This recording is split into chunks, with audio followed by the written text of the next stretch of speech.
Dans ce numéro, on parle de Fashion Week, de comment disrupter tout un secteur, de reforestation par intelligence artificielle et de la Villa Numéris.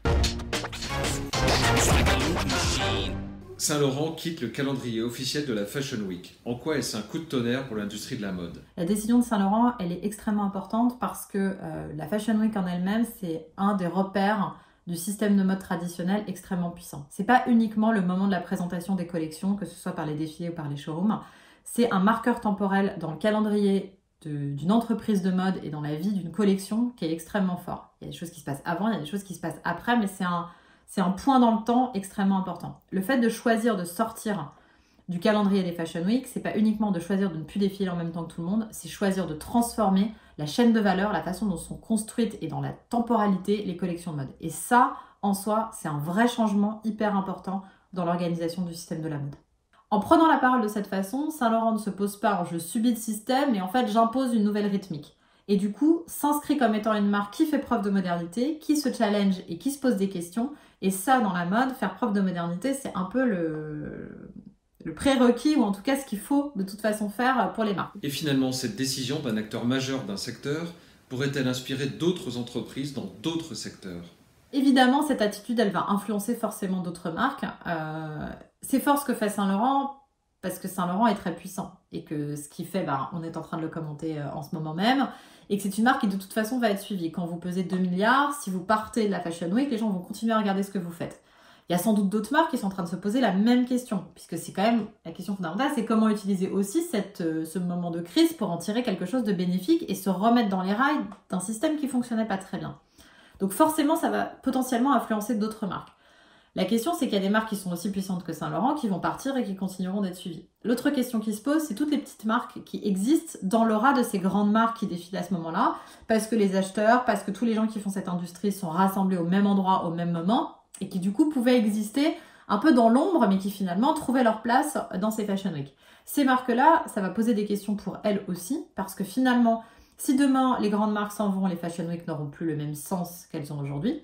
Et si les Fashion Week n'ont plus le même sens, comment elles vont pouvoir exister?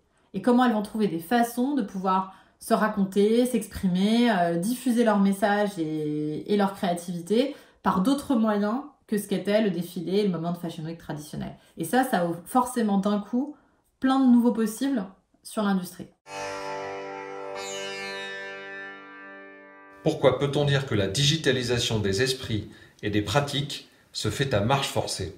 Alors c'est vrai que le coronavirus et le confinement ont agi comme des accélérateurs assez extraordinaires de la numérisation, non seulement des outils, mais des pratiques, parce que vous n'aviez plus le choix que de vous y mettre si vous vouliez avoir une réunion en ligne, si vous vouliez pouvoir rester dans la marche du monde.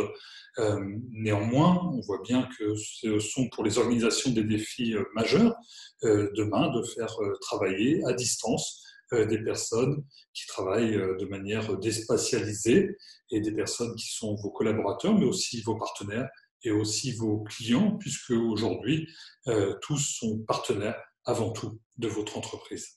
Cette digitalisation accélérée concerne-t-elle uniquement le commerce? Tous les secteurs, tous les métiers sont concernés. Et d'ailleurs, il faut veiller à ce qu'ils y soient. On ne peut pas imaginer un monde à deux vitesses avec d'un côté les premiers de corvée qu'on applaudirait uniquement en temps de crise et d'un autre des personnes qui maîtriseraient les outils et les pratiques.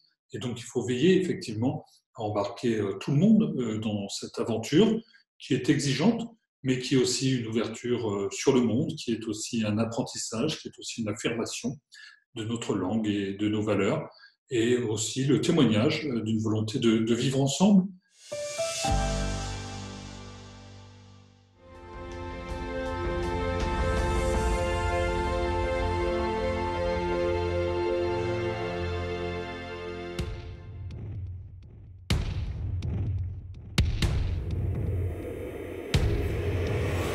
end-to-end reforestation. The startup LandLife Company has developed an end-to-end reforestation service based on a series of technological tools with the aim of bringing thousands of hectares back to life efficiently and sustainably. The tools are needed to restore ecosystems in severely degraded regions where nature cannot return unaided. Before any trees are planted, LandLife analyzes the soil and environment to understand how the area deteriorated and plan the optimal approach to restore the ecosystem, supported by local communities. LandLife then uses an automated planting system and GPS-guided drills to ensure the saplings survive the decisive first year. LandLife has designed a biodegradable cocoon that protects and waters the plant. Then, LandLife monitors the reforestation over time, storing all the collected data in their base.